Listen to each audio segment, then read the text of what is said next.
Night. It's Sunday night. It's Sunday night. We don't have any Man United match right now. I really wish that it was Sunday.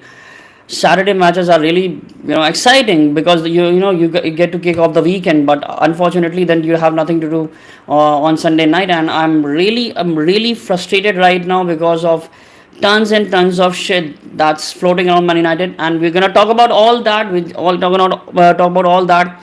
The first thing that I really want to talk about is the owners. The owners like the Ineos, Sir Jim Radcliffe, the Glazers, especially. I mean, I just read an article today that Sir Jim Radcliffe has actually stated this out loud in an interview that he's not gonna increase his stake in the Manchester United Football Club. I mean, seriously, if you're not looking to increase your stake in the Manchester United Football Club, then why the fuck did you invest it 25% on the footballing side? If you don't have money, if you just don't have money to buy the remaining stake in the football club, then why the hell did you, just bought the 25% off? I mean, the 25% of the stake of the entire football club is idiotic because you're trying to say that we're gonna invest in the club, we're gonna invest in the stadium, we're gonna invest in the transfer market, but unfortunately, you have bollocks, my friend, because you don't have the money to increase your stake in the footballing club of the Manchester United Football Club. Then why the hell did you buy that 25%? That is why I've been saying this for the past 7 to 8 months. Qatar would have been a better choice for us. We were so frustrated right now, and there were many fans that I know of that were actually interested that Qatar should buy Man United. I know some people are gonna say that it's the oil money. Some people are gonna say it's idiotic. Then when we have been trolling Man City for past decade, but look at what Man City have done. I mean, I'm sick and tired of this shit show. I mean, Sir Jim Ratcliffe, the people who are watching right now and have no idea what I'm talking about, I just want to tell you one thing. Sir Jim Ratcliffe stated this that he's not going to increase his stake in the Manchester United Football Club. I mean, if this is gonna go like this, trust me, we're doomed. Believe me when I say this, we are doomed, because that is why I have been saying this all along. We needed Qatar money, we needed different owners. Jim Ratcliffe never intended to let go of the Glazers. It was all a sham. It was a pathetic charade done by the Glazers because they have the controlling stake of 75%, and Jim Ratcliffe with the 25% is there just for the sake of the footballing side. I mean, when I read this somewhere, I don't even remember where I read this. When I saw that he's not going to increase his stake, why did he invest in the 25%? If he had no money to increase his stake in the football club, why did you buy 25%? You should have just let it go. Or was it all a sham between a secret deal between the Glazers and Sir Jim Ratcliffe? I have no clue about this. I have no clue what Ineos is doing. I have zero clue what Ineos are trying to do, what they are trying to strategize, what are their strategies. I just don't get it. I just don't get it. I mean, yes, if you're interested in having a competitive Premier League season, you need to invest in the club. You need to do things differently. So Jim Ratcliffe simply said that he's not going to take suggestions from anyone. The owner of the footballing side of the club is actually saying this out loud. I'm not going to take suggestions from anyone, including Sir Alex. That's why he was taken off from the ambassadorial role. And if you're gonna do that, I don't know what the fuck are you what the fuck are you thinking in your head? I just don't get it. I mean, this is very idiotic for the owner of the club to say that I'm not gonna learn about the history of the club. I'm not gonna learn about why we were so dominant in that Sir Alex Ferguson era. We were there for we won 13 Premier League titles. We won Champions League. We won the treble. I mean, Why can't you learn something from that? You need to invest in youth. You need to invest in the transfer market. You need to sell the deadwood. And you're not selling the deadwood. I'm gonna say this out loud. I don't care about if somebody has a fan base of Mason Mount, Luke Shaw. I loved Luke Shaw, but right now Luke Shaw is just another deadwood who's floating near Manchester, and it's just a piece of furniture right now. And I want him. I just want him to leave. I really want him to leave. I wish him all the good luck, but again, I want him to be as far away as possible from Manchester United Football Club. I'm so frustrated right now.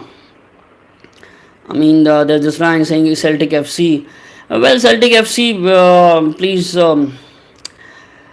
I'm really sorry about that. Right now, I'm so frustrated with Man United. I don't even remember where Celtic FC plays, but right now, I'm just so fucking obsessed and fixated on what the Ineos, the Jim Ratcliffe, and the Glazers are trying to pull off. They're actually trying to ruin the club.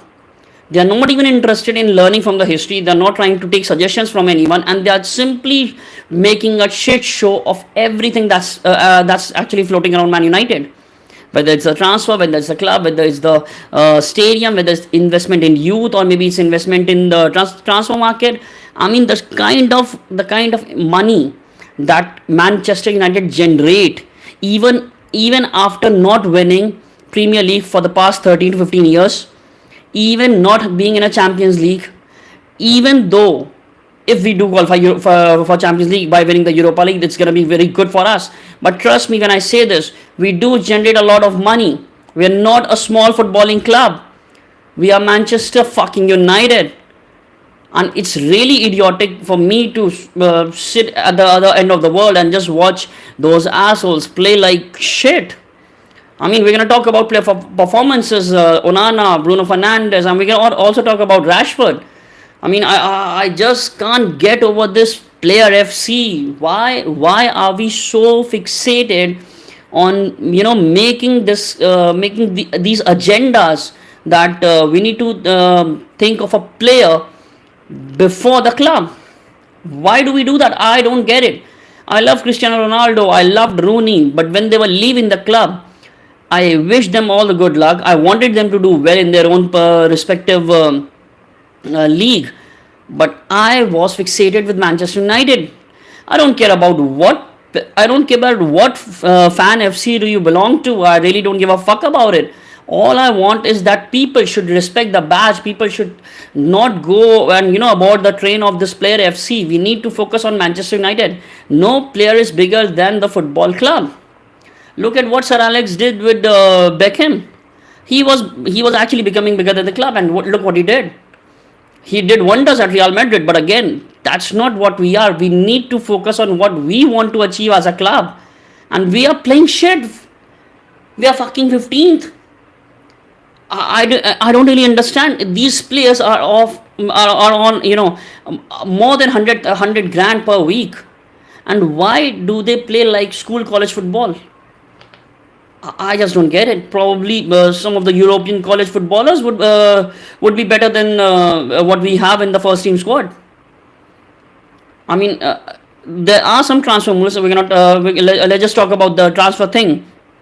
I mean, we are actually considering Victor Osimhen from Napoli and Son from Spurs. Just think about this. Just think about the situation that the Glazers have put us in, that there are rumors that Man United are actually looking for Son. Son is actually declining, and I would over my dead body sign someone from Spurs, let alone Harry Kane. I wanted Harry Kane, but the amount he was, the price tag that was put on his head, more than $100 million. That too, when he was in his 30s, it was idiotic from Daniel Levy, and it was idiotic for everyone who was actually considering that move, let alone Harry Kane, who was a successful striker. I'm not gonna go for Son. I mean, he's just like a Korean Jonathan David. He's not gonna do good. He's actually on the decline, and you can't sign a player who's on the decline and you can invest 40-50 million, because trust me, Daniel Levy will not let Son leave for cheap. And it's really stupid for Manchester United fan base to consider that okay, Son is a very good striker for Spurs, so he's gonna be good for us. Just think about this. Sanchez was good for Arsenal, but he was on the decline. Don't forget Anthony. He was good at Ajax, but he was on the decline. But look at the pressure that you have. Look at the pressure of like Mount Olympus on your back when you are playing for Manchester United. Everybody's eyes are on you.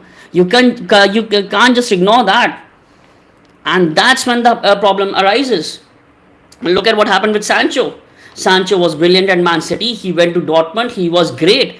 But when it came to playing for Manchester United, he had issues. He was fucking playing. No, he was actually not playing for 4 months, and still the club was bearing his salary. And still, when he saw Rashford leave for Aston, he tweeted freedom. I mean, for fuck's sake, you're still under contract. You need to be respectful for the club. And if a player thinks that he's bigger than the football club, sort of, man. I mean, just fuck off with whatever talents you have. You were a bright kid, but you're not anymore. Even in the Chelsea squad, where there are players like groceries in the bucket, you can't do shit. You're actually unable to make a mark.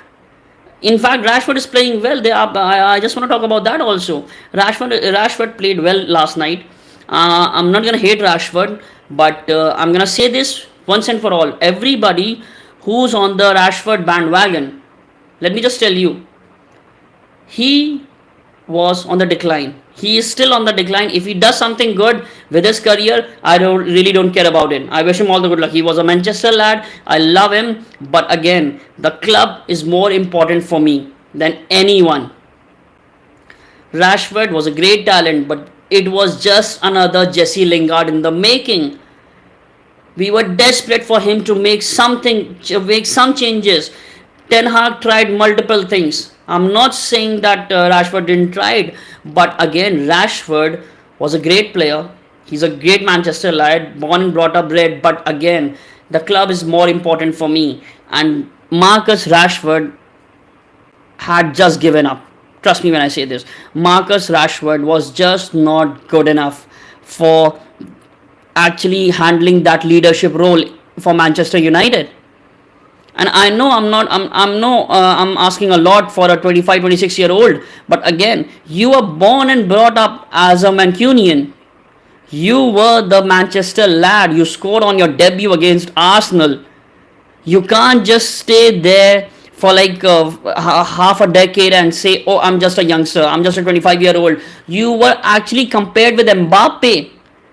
When you scored that penalty in France, in Paris that night, everyone went bananas. But when you're playing for Manchester United, you really need to do something about your game, because it was pathetic. He was the winger. Rashford was the winger who was actually sort of an inverted winger. I hope I'm right when I'm saying this. He used to make so many tackles. He used to make so many forward runs. He used to make so many through balls to the false nine, or maybe the striker who was there in the middle. But he just stopped doing that. Maybe the legs ran out. He wasn't covering back when he used to play at the left wing. He wasn't covering the Dello or Malasia or anyone in the last year. So there were some problems. Maybe the legs worn out. Maybe he wasn't happy with the system. But whatever it was, you just don't give up on Manchester United. If you're wearing that badge, you need to bleed till you die. You need to do that. You just fucking need to do that. If you're playing for that badge, no matter if you're not happy with the system, say it out loud and just get the fuck out of my club. But if you are in the club, if you are playing for the badge, you need to step up. And I just don't want to talk about Rashford anymore. I mean, I know there are people who are actually on the Rashford bandwagon. That's kind of like Rashford FC. But I just don't think that's a valid point anymore, because we all know this, that Rashford is gonna go in the summer, probably to PSG or maybe Barca if they can afford him. But he's not coming back to Man United, and I really don't want him to. I wish him all the good luck. Like I said, I know he's a Manchester lad. I wish him all the good luck, but I know that is not what we want anymore. I just gave up on Rashford.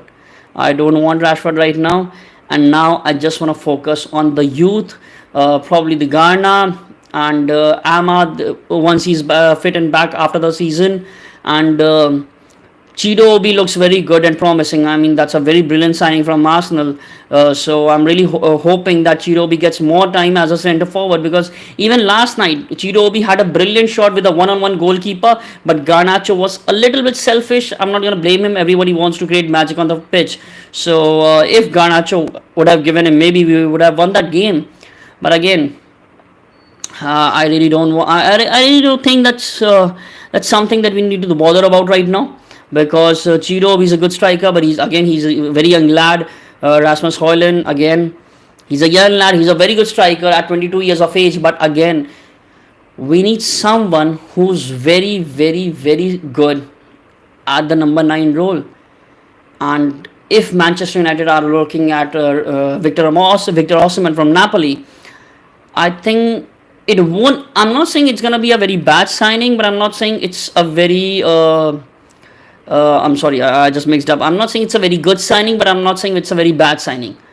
Because we need a number 9. We need a proper number 9 who can actually score 20-25 goals every season for at least next 2-3 years.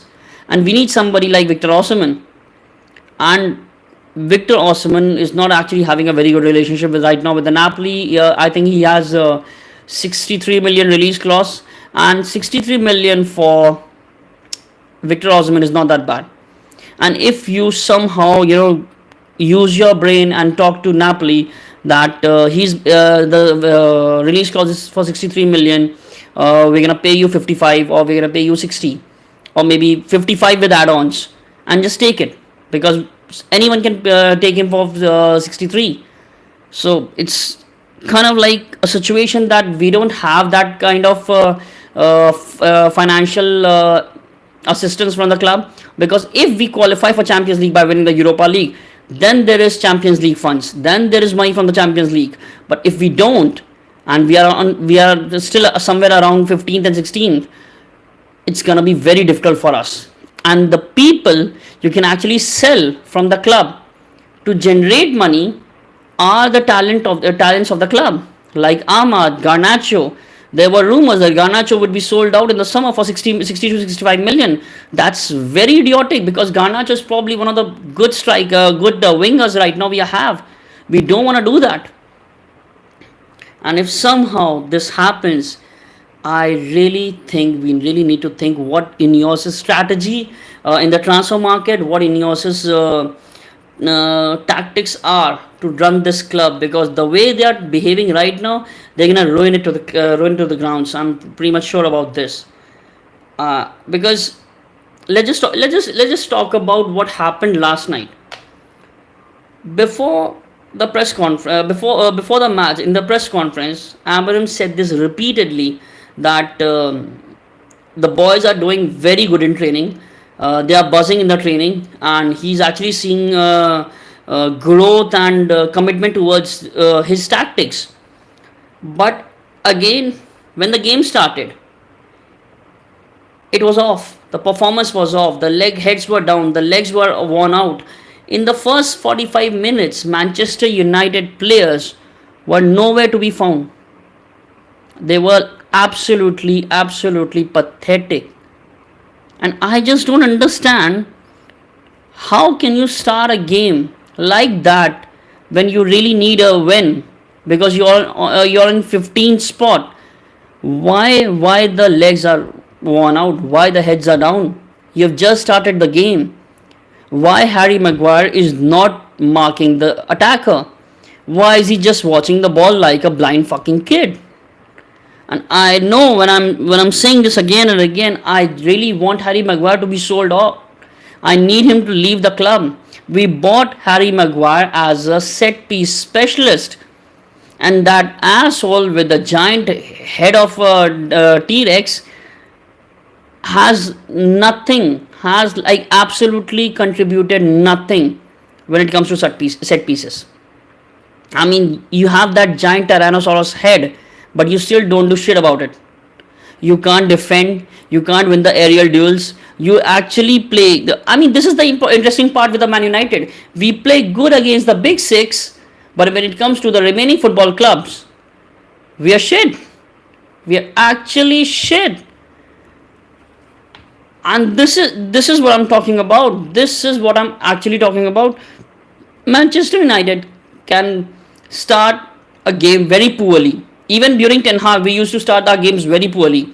And once we are down, after the 45 minutes, everyone seems to pick up their pace. Everyone remembers everything that is happening in the training ground. Even AMORIM said this in his post match interview, that during the break he just told them, I don't care about the result, just do what you have been doing in the training. And they did that, and we salvaged a draw. In fact, there was a moment, if Garnacho hadn't been that selfish, we would have won the game.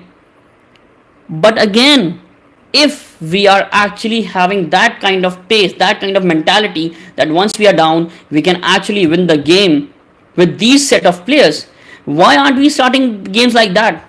Why aren't we starting games like that? I just don't understand the concept of what is happening with the mentality of these players. I mean, I don't like to say the money part again and again, but you are on more than 100 grands per week. You need to play like a professional footballer. And I just don't get it. I really don't get it. It's been, I think, Ten Hag in his the last year during the Ten Hag, we used to start every match poorly. I mean, until and unless we were down, we couldn't pick up the pace. We couldn't fight for the match, and once we are down, once we have conceded a goal, then we pick up the pace. Then we are playing for the match. Then we are trying to do anything that can be that can can turn around the game. And I just don't understand, why do we have to concede first? Why do we have to start our games poorly? I mean, is it because of Anana? Is it because of Harry Maguire? Is it because of the tactics of Amorim? I just don't get it. If we were that good that we can salvage a draw from that situation when we were 2-0 down, why can't we start our games better than that? Like every game that we have played under Amorim or even under Ten Hag, we have actually played like this only, poorly.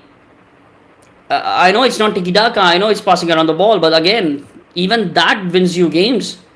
Even that makes the tempo. And I don't know what's happening right now. I mean, if you're considering a serious striker for the starting 11, and you're thinking about Son or from Spurs, or you're thinking about Victor Osimhen, obviously the choice would be Victor Osimhen. But again, Victor Osimhen is proven in Italian league. He's not, and the release clause would be around 63 million. I know it's not a lot as far as the prices are concerned in these markets, but again, you really need to think, because Man United doesn't have funds. These assholes are actually broke. Sir Jim Ratcliffe saying this in an interview to a British press, that we don't intend to increase any stake in buying Manchester United. If he doesn't intend to increase his stakes in Manchester United, why the fuck did he bought the 25% of the footballing side? Let me tell you why. Because he just wanted that sort of sordid relationship with the Glazers. Glazers did brilliantly by creating this mirage, and making this pathetic charade of having a bidding war with the Qatar and with the Sir Jim Ratcliffe.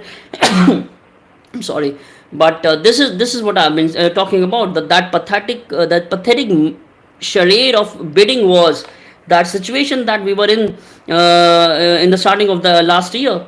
That who's gonna buy us? Whether it's gonna be Qatar, whether it's gonna be Sir Jim Ratcliffe. It was just a sham.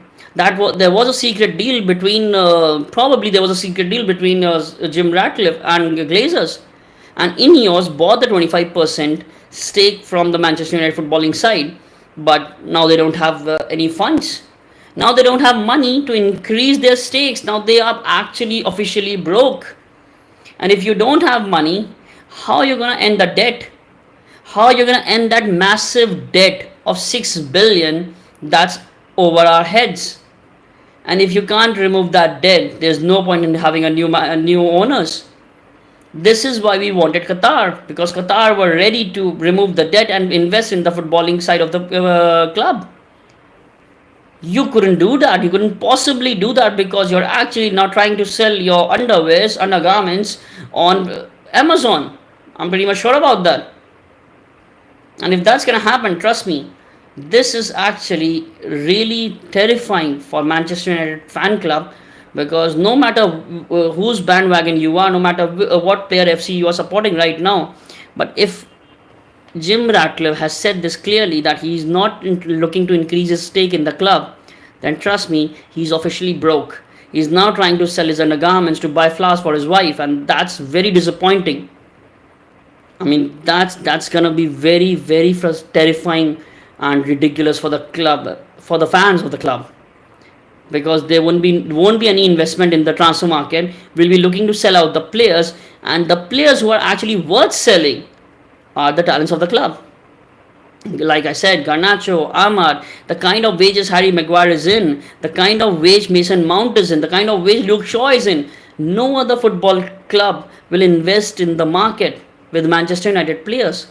And if that's the case, Luke Shaw will be there, Mason Mount will be there, and just to sign another striker, we'll have to sell Garnacho, who's probably a very good winger and young winger, but we'll have to sell him. And that's frustrating for me as a fan. That's frustrating for probably for you guys as a fan, and I just don't get it. I just don't get what Ineos are trying to do. I think Ineos are clueless. I really think they are clueless, because they have said this out loud. They're not going to take suggestions from anyone. They're not going to talk about the tactics or the strategies that are going around the football club. They're trying to fire the management trainees just because the leagues are there. I mean, Omar Barada, come on, give it up, guy. You are actually trying. You know actually who's trying to put leaks in the market. You know this very well. The top journalists are actually behind all this, and everybody knows the players who are actually putting the leaks out. But you just can't fire them because they're gonna take you to the court. So what are you gonna do? You're gonna fire management trainee, or maybe the cafeteria lady, because that's what you can do as a CEO of Manchester United. You can't fire a player. You can't fire management training and the cafeteria lady, because then they're not gonna sue you. They're not gonna do shit about you. And this is what worries me. People are losing their job in the name of cost cutting. Sir Alex Ferguson lost his ambassadorial role because of cost cutting. Now you're saying that you don't need suggestions from anyone from the past as to how dominant we were in the past, and now where we are going to land in the future. You don't care where we are headed. You don't care about any footballing side of the pitch. You are just there to make Glazer's bidding. This is what I can assume from this particular situation. Ineos is actually a puppet for Glazers, because if Sir Jim Ratcliffe doesn't have anything else to increase his stake, then we are officially done. We are officially done in the transfer market. No matter Victor Osimhen has a 63 million contract release clause, it doesn't make a difference. We'll be selling the best players of this football club to buy probably average or probably superstars of other clubs, but not proven. And that's what worries me, because nobody's gonna buy Harry Maguire, nobody's gonna buy Johnny Evans, nobody's gonna buy Luke Shaw and Mason Mount. Luke Shaw has been here for a decade and has actually missed around 4 years of footballing matches. Imagine a footballer missing out 4 years of his life due to injuries. You can't accept that sort of player to play for Manchester United, and nobody's gonna sign that kind of player, because you know this very well. He's on very high wages. Mason Mount, I think he last played in Derby, and it was absolutely pathetic. He got subbed off during the match. I think it was because of some injury, and since then we haven't heard from him. This is the Anthony Martial over again and again. There are talents, there are genius players, but when they play for Manchester United, they are just shit. I mean, it's the pressure, it's the media, it's the frenzy. I don't know what it is, but I know this very well. The players of this football club need to deliver now, because more than ever, if they're actually thinking of removing Ruben Amorim from this situation and getting another manager back in the game, I think that's very stupid of them. I think if that's gonna happen, Ineos will actually show the world that how big of a buffoon they are and how big idiotic decisions they are making, and probably a 1 year old diaper could make better decisions of letting his poop get out of his ass. And I just don't get it. What is happening? What is actually happening in the contract situation of multiple players? Luke Shaw, Mason Mount, Johnny Evans, Harry Maguire. We let David De Gea leave the club for free, and look at what he's doing for Fiorentina. He's actually been the most reliable and the most decorated player of the season. And in the place of De Gea, we signed Andre Onana. And do you know what he is? He's probably fucking shit. In fact, let me remove the word probably. He is shit. He's a fucking piece of furniture who can't save even. He's like a blind dog. He's actually like a blind dog, barking relentlessly and trying to guard a house which is not even there. That's what Onana is. I don't care whether it's racist, I don't care whether it's offensive, but I am actually investing in the club. I'm buying these jerseys. You people, some of you are buying merchandise. Some of you are actually, buying the tickets, the league tickets, and we are investing in the club. And in return, we are getting Onana, a blind dog guarding a house which is not even there. And all he does is relentlessly, repeatedly blame the defenders. And of course, the defender who's just in front of him is Harry Maguire, so he needs to blame that person because he does deserve the blame. But again, you need to do something with your hands as well, asshole. You need to stop the ball. Just look at the ball and just catch it. You have the gloves. You are the only person who's allowed to touch it. Do it. And this is what I've been saying again and again. The kind of signings that we did.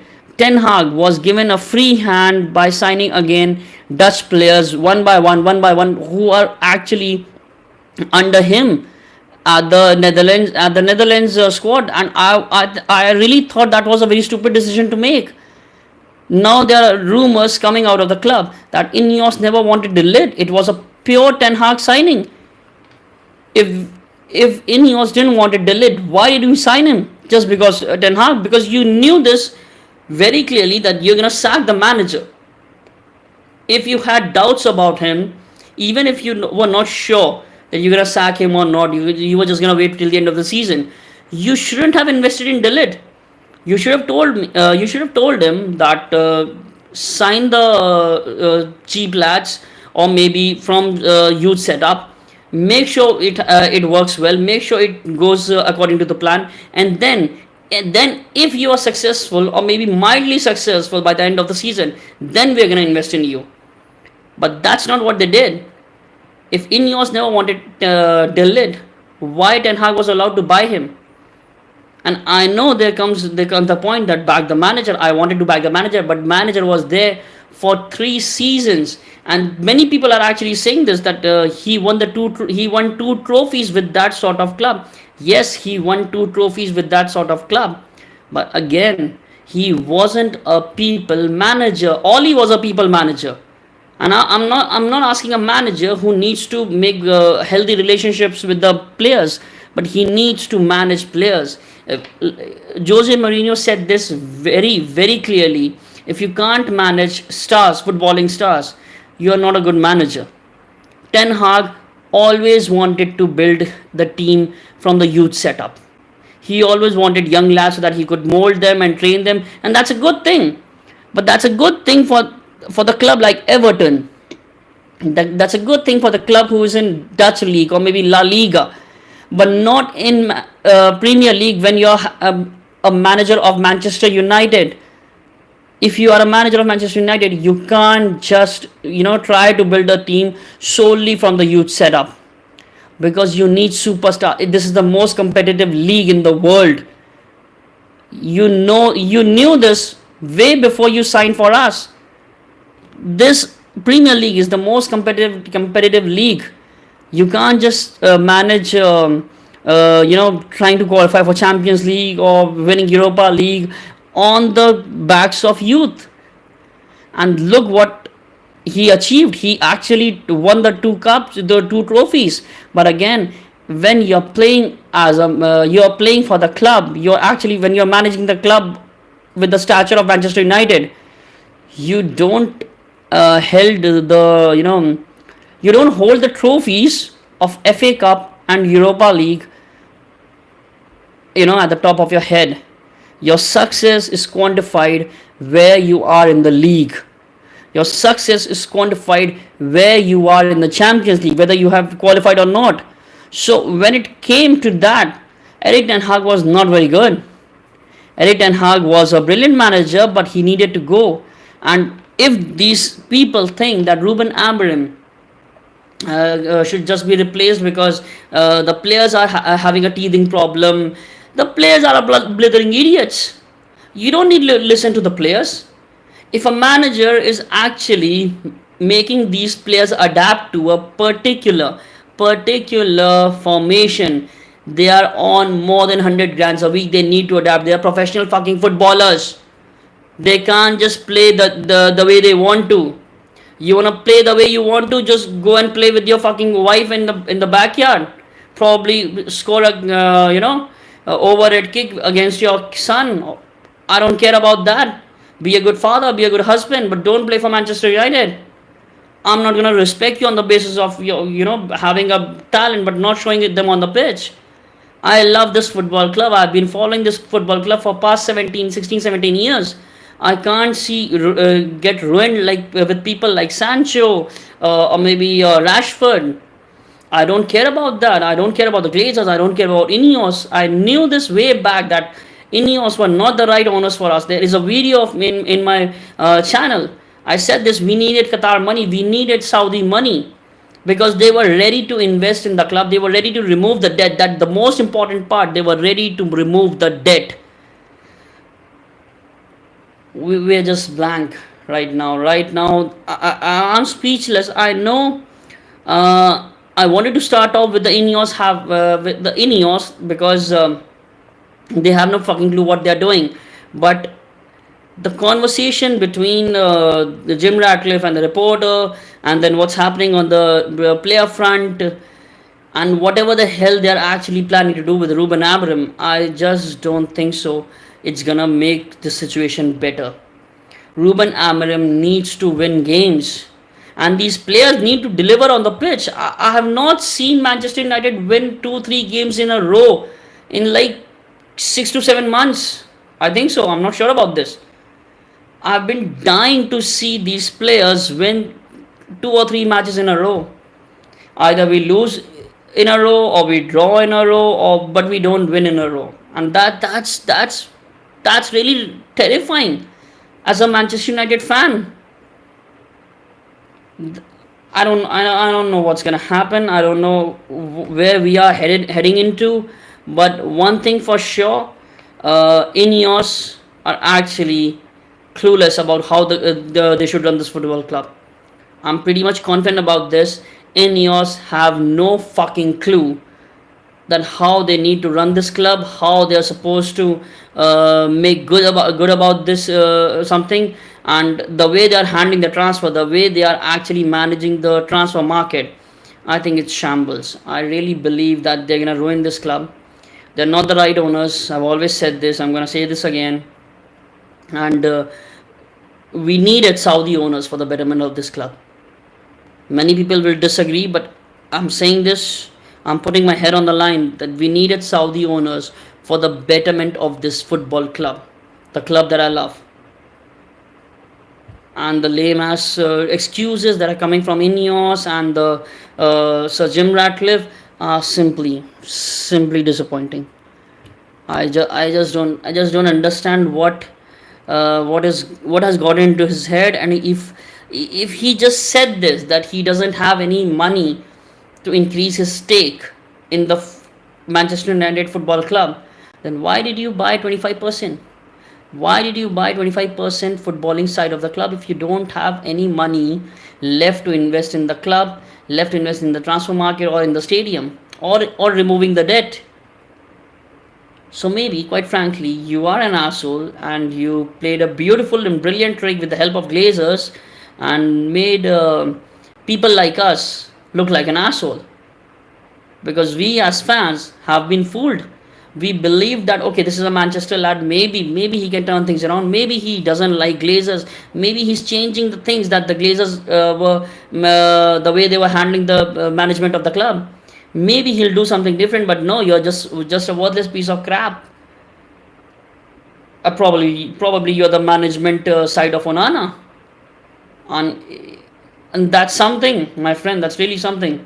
And I don't know what's gonna happen next, because for as far as Ruben Amorim is concerned, it's gonna be very exciting in the next couple of days, because we are having this another match in the middle of the week. I just don't remember the name of the club, but we have another match in the middle of the week. Then we have another one, and I think before the international break, it's gonna be really very important for Ruben Amorim, because if we don't lose any match and try to win as many as possible before the international break, maybe it could turn something on a better side of football for Manchester United. But if we do lose a game, or if we draw some more than one, I think that's going to be a serious issue for Ruben Amorim, because Ruben Amorim is actually a nice manager. I love the guy.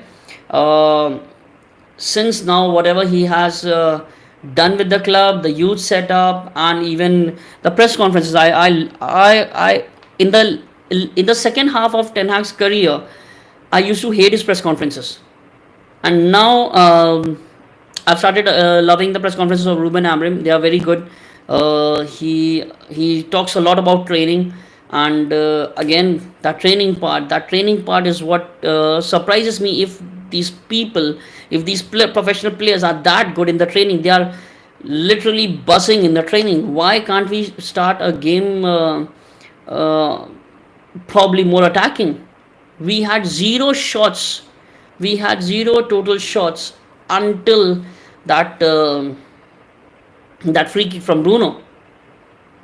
And by the end of the game, we only had two shots on target. So maybe we really need to look into that. Maybe Ruben Amorim needs to look into that. Maybe Ruben Amorim needs to make some little tweaks in the formation, or maybe something from the strategies or the tactics or anything. But we really need to attack the. There was zero total shots before that free kick. So this is clear. This is pretty much clear that we are not attacking. This is pretty much clear. We are not. We are the worst side when it comes to defending. It's very easy to defend against United. I've been saying this again and again. Harry Maguire is the problem. Dillet was never the Ineos' choice. So there is something seriously wrong at the back four situation, and Ruben Amorim needs to look into that. He signed Dogu. Maybe Dogu just needs a couple of games to make that pace and sticks to his basics. But right now, all I can see is that we are really easily defeated, and the moment we concede a goal, the heads are down, the legs are worn out, there is no winning mentality. Up until Bruno Fernandes is that free kick, I was actually wondering, are we gonna concede another one? Because they weren't looking to settle down, and we weren't looking to attack. You're 2-0 down and you're not trying to attack. So what kind of fuck shit show you are trying to pull out? And then Ruben Amorim said this in the post interview, that he simply said the players that you need to focus. You forget about the result of the match. You just do what you have been doing in the past week in the training. And if these assholes can pull off in the next half an hour a brilliant game, why can't they start games like that? But anyways, that's all that I had. The Son situation, I really hope that we don't go for that. Victor Osimhen would be a nice signing, but again for 63 million release clause, I think we need to look other. I really do think we need to look at the other strikers as well. He's a good striker, but again, he's not proven. I want somebody who's actually a proven brilliant striker who can actually hold the number 9, who can actually yell at our midfield to pass him the ball.